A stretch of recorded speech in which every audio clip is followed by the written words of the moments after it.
BCCI के chairman Saurav Ganguly राज्यपाल जगदीप धनखड़ से क्या मिले? ममता बनर्जी की धड़कनें बढ़ गईं। ममता बनर्जी परेशान तो उसी दिन से हैं जब गांगुली ने साल्ट लेक इलाके में सरकार की तरफ से दी गई 2 एकड़ जमीन वापस लौटा दी थी। हालांकि सौरव ने सियासत की पिच पर उतरने की किसी भी संभावना से इनकार किया है और कहा कि वे राज्यपाल से मिले, ये महज एक शिष्टाचार मुलाकात थी। गांगुली ने राज्यपाल को ईडन गार्डन आने का निमंत्रण दिया, जिसे उन्होंने स्वीकार किया है। इस हाई प्रोफाइल मुलाकात को लेकर बीजेपी के प्रदेश अध्यक्ष दिलीप घोष का कहना है कि सौरभ जैसे सफल लोगों को राजनीति में जरूर आना चाहिए। दिलीप घोष ने कहा कि हम लोगों से अपील करते हैं कि वे आएं और बीजेपी में शामिल हों। सौरभ गांगुली के पास राज्यपाल से मिलने के सभी अधिकार हैं।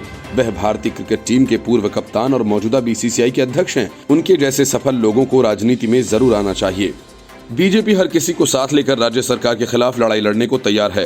राजभवन में राज्यपाल से मुलाकात के बाद सौरभ गांगुली ने कहा कि मैं यहां राज्यपाल को ईडन गार्डन में आने के लिए आमंत्रित करने आया हूं।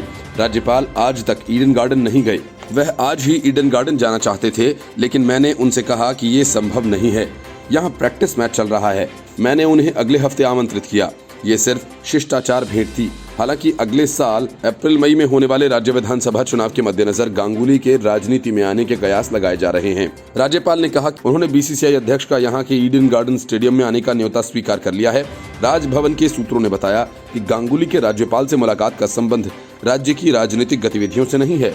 राज्यपाल ने ट्वीट कर कहा कि बीसीसीआई अध्यक्ष सौरभ गांगुली से शाम 4:30 बजे राजभवन में विभिन्न मुद्दों पर संवाद हुआ, लेकिन वे मुद्दे क्या थे इस बारे में कुछ नहीं बताया गया।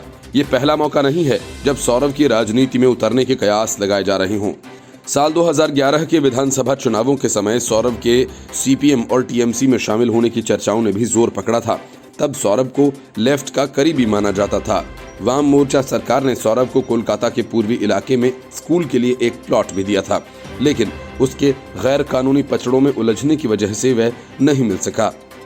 बाद में ममता बनर्जी सरकार ने उनको इसी काम के लिए सॉल्ट लेक में 2 एकड़ जमीन दी थी, लेकिन सौरभ ने इसी साल अगस्त में मुख्यमंत्री ममता बनर्जी से मुलाकात कर वह प्लॉट लौटा दिया। उस समय भी उनके बीजेपी में शामिल होने की अटकलें लगी थीं। सौरभ कहते हैं कि मुख्यमंत्री से मुलाकात के बाद मेरे राजनीति में उतरने के कयास लगाए जा रहे थे, लेकिन वैसा कुछ नहीं हुआ। उससे पहले ममता बनर्जी की एक पहल पर ही सौरभ को क्रिकेट एसोसिएशन ऑफ बंगाल का अध्यक्ष बनाया गया था। अक्टूबर में सौरभ के बीसीसीआई अध्यक्ष बनने में केंद्रीय गृह मंत्री अमित शाह समेत 3 केंद्रीय मंत्रियों की अहम भूमिका निभाने की चर्चा सामने आई। हालांकि तब सौरभ ने कहा था कि उनके चयन में राजनीति की कोई भूमिका नहीं रही है, लेकिन उसके बाद से ही कयास लगाए जाने लगे कि वर्ष 2021 के विधानसभा चुनाव में ही सौरभ बीजेपी का चेहरा बन सकते हैं। हालांकि सौरभ बार बार राजनीति की पिच पर बैटिंग की संभावनाओं को नकारते रहे हैं। इस साल मार्च में राज्य सरकार से सलाह लिए बिना ईडन गार्डन में होने वाले 1 दिवसीय मैच को रद्द करने पर ममता ने सौरभ और बीसीसीआई की आलोचना की थी। वैसे सौरभ ने अब तक राजनीति में उतरने या किसी खास पार्टी के प्रति लगाव के बारे में कोई संकेत नहीं दिया है, लेकिन उनकी पत्नी डोना गांगुली ने हाल ही में कहा था कि सौरभ क्या करेंगे ये मैं नहीं जानती, लेकिन अगर वे राजनीति की पिच पर भी उतरेंगे तो शीर्ष पर ही रहेंगे। डोना गांगुली के इस बयान को अब अमित शाह के इस हालिया बयान के साथ जोड़कर देखा जा रहा है। अमित शाह ने हाल ही में कहा था कि कोई बंगाली ही राज्य का अगला मुख्यमंत्री होगा, लेकिन क्या सौरभ के बीजेपी में शामिल होने से कोई बड़ा उलटफेर होने की संभावना है? माना यह जा रहा है कि सौरभ क्रिकेट की पिच पर तो देश के सबसे कामयाब कप्तानों में शामिल रहे। सीएबी और बीसीसीआई प्रमुख के तौर पर भी उनकी पारी बेदाग रही। बंगाल में उनकी लोकप्रियता के बारे में संदेह की कोई गुंजाइश ही नहीं है, लेकिन क्या राजनीति उनके लिए मुफीद होगी? सौरभ के किसी फैसले से पहले इस सवाल पर टिप्पणी करना सही नहीं होगा। Bureau report, news of India.